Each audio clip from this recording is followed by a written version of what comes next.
What's up, everybody? We have 10 minutes here with Mr. Ryan Muckenhirn as part of our little Christmas special for all of you. Some of our most requested cartridges to do a 10-minute talk on. Now, the little guy sitting between all of us right now is the 6.5 Grendel. Getting a lot of requests in the comments section, as well as a big fan that we have internally, Mr. Tommy Grendel. He has been, actually his last name's not Grendel, but we call him that. We call him Tommy Grendel. We actually were going to try and have him today. He's working from home. Now, what Tom would say to me if I was working from home, he'd probably say something like, oh, enjoy your day off. Yeah, exactly. You know, anyway. Something snide. Hey, you know, Tom. I shouldn't say that. Tom is like He's our going to be biggest... listening. I know, because he's like our biggest fan. Yeah. I love Tom for that. Ryan, tell us about what's the deal with the 6.5 Grendel? Oh, it's a cool cartridge. It's Wildcat, commercialized. Brainchild of Bill Alexander of Alexander Arms. Just crazy cool cartridge. Started its life as, actually, we can borrow some technology from the Russians here. No way. Yeah, 220 Russian. Okay. Yep. And from that spawned some stellar cartridges, 7.62 by 39, 5.45 by 39, and in this case, 6.5 Grendel. So when you look at it, I've heard nothing but actually really stellar things about the 6.5 Grendel. And actually, are there other Grendels as well? Isn't there a 6 Grendel? Yeah, I mean, there's some cool Wildcats that have come off of it. Yeah, yep. But what is it about this thing that makes it so that people who love the 6.5 Grendel, I mean, I don't even think they shoot anything else. Yeah. What is it about? Extreme efficiency. And is that just because of its... Like what happened in the case design that made it such? Just, it's a really good balance of case proportion, internal capacity, bullet weight, and diameter. And if we go through its lineage as like a bench rest or a precision rifle cartridge from like the PPC line, they are all synonymous with like hyper accurate, hyper efficient cartridges, or I should say design. So minimal powder charges, maximum velocity for that powder charge. Right before we started, Ryan, you were saying, oh, man, I've always wanted to have a bolt gun in 6.5 Grendel. Yep. Now, from everything that I hear about it, know about it, how people are using it, they love that it fits like optimally in the AR-15 platform. Yep, and I think that's what Mr. Alexander was going for with a lot of that. He wanted a extremely optimized AR cartridge that would surpass what the 223 could in that platform. Right. Just kind of what kind of velocities are we looking at, and what grain bullet are we pushing here? So between like 100 to 130 grain projectiles, pretty common loading, something in there between say 2,700 and 2,500 feet per second with respective grain weights, and you can turn the volume up from there, especially if you do put it in a bolt platform. It's enjoyed. Oh, okay, interesting. Yeah, it's enjoyed some, I'm going to say, mild success in like specialized target rifles like F-class and things like that. I wouldn't say it's a resoundingly successful cartridge, but there's some folks on the internet that have built F-class rigs out of it, like 28-inch guns, and they're pushing numbers that rival like a Creedmoor, not far off of it. Interesting. They wouldn't be shooting in... Are there F-class events where they're not shooting 308 then? I think so. Huh. Yeah. Interesting.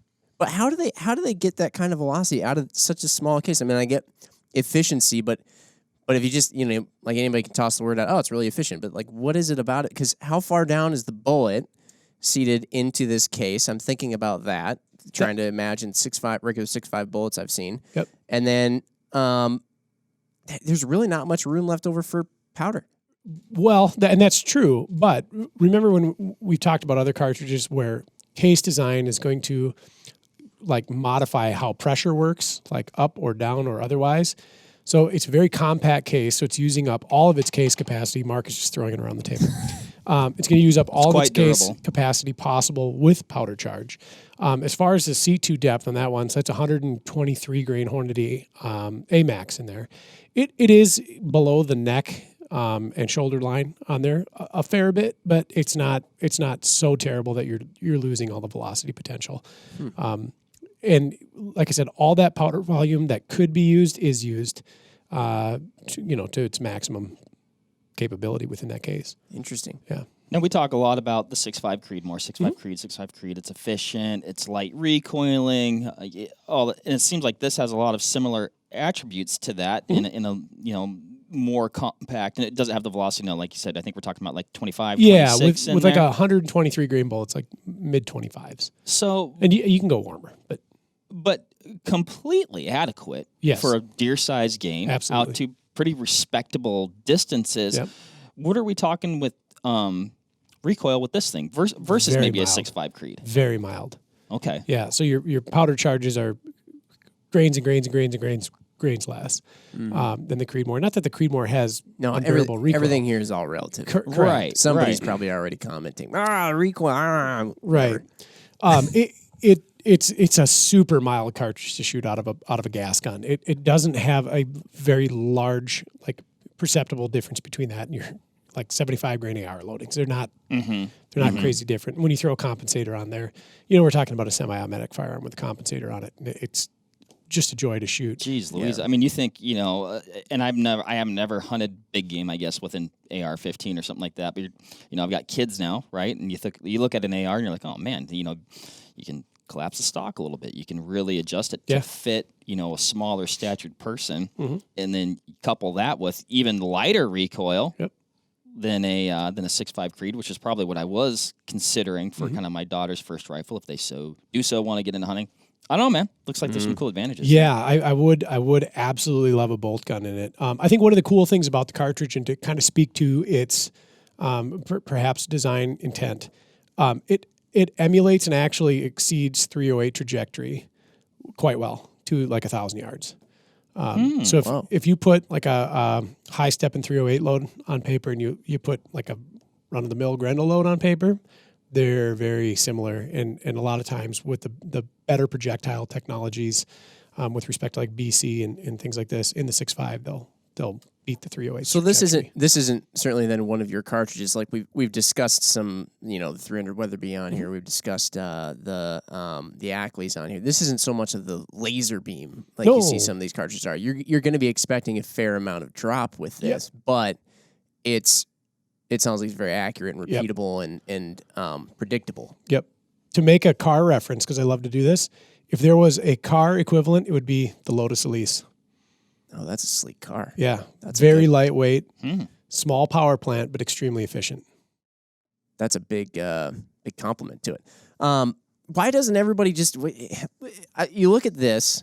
I see the 6.5 Grendel. It sounds, this efficiency is off the charts. You have all these great characteristics about it. Why doesn't everybody just Grendel everything? I mean, it's awesome. It's small. It's lightweight. You can carry a bunch of them around with you, and it's not going to weigh you down. It seems like. Then we talk about all these big, gigantic cartridges that are big old heavy things. They require a bigger action, bigger rifle. Everything gets like that. And then you're thinking about velocities and all that. And it doesn't sound like that much difference. Couldn't they just Grendel everything and make it? I think the big answer lies with, it's two-part, I believe. Perception, because the numbers aren't huge. You're seeing what many would consider anemic velocities. 2, it has a goofy bolt face. So, so there's like a 223, well, in the U.S. anyway, right? So there's the 223 bolt face, there's the 308 bolt face, there's the standard Magnum bolt face, and then there's the Rum bolt face. Right. And that's where, like, even if you're getting into wildcatting, that's one of the things that I know trips people up sometimes. You can't always the sky isn't always the limit. Right. You also need to consider what bolts will be. I thought that was the advantages of it. It's like it's everything 223, but a little bit better. With the exception of the bolt face. And in the gas gun, the magazine, and the feed lips, and the follower. So this has its own... It's the same as a 7.62 by 39 or a 5.45 by 39 or a 220 Russian.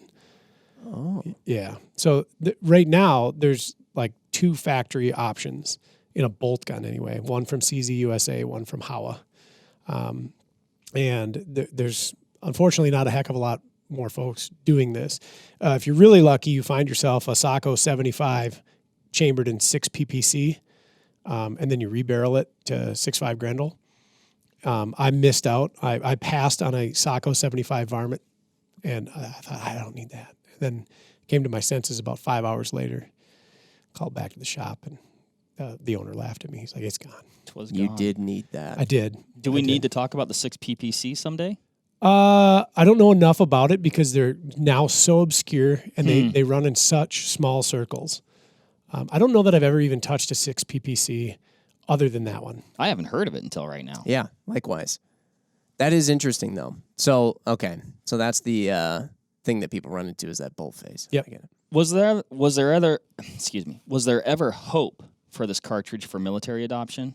I think so. I think yeah. Yeah, I think it got flirted with. And some other cartridges have come out similar to it with modernized tweaks. I'm going to pick on one, the 6 ARC from Hornet, new release. Oh, yeah. Yep. Mm-hmm. Similar lines, 224 Valkyrie. Right. The 6mm, what is it, the 244 Nosler?